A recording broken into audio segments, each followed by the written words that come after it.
Ito ang advantage mga kaparmlat kung mayroon tayong farm. Yan, mag-alaga po tayo ng itik, mga pato, manok, pabo, gansa, kambing, baka, kalabaw. Yan, napakasarap po ng tinulang manok na native. Dito tayo sa baba mga kaparmlat yan. Kinukuhanan ko ng mas close. Yan, napakarami yan. Nasa 2,000 na itik po yan mga kaparmlat. Napakaganda pag may farm.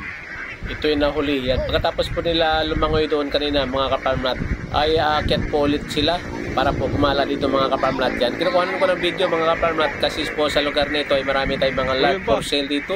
Napakamura lang yung halaga. Nasa 400, 500 hanggang 1,000 per square meter. Depende po sa location mga kaparmlat. At pili ho kayo mag-alaga ng katulad po nito, itik na napakarami. Okay? Nasa 2,000 na itik ito. At maliban dyan mga kaparmlat, kanina po ay umuulan dito po sa Mabitak. Yan, ganun po yung adbentahe sa lugar na ito mga kaparmlat. Fit po sa mga prutas and then livestock dahil hindi po masyadong apektado ng sobrang init gaya po dyan sa Metro Manila, dyan po sa Rizal mga kaparmlat. Dito po sa Laguna mga kaparmlat, kahit paano po ay pumapatak-patak pa rin yung mga ulan paminsan-minsan dito kahit po tag-init. Kaya po yung ating mga kahoy ay green pa rin hanggang sa ngayon mga kaparmlat, maliban po nito na harvest na po ito.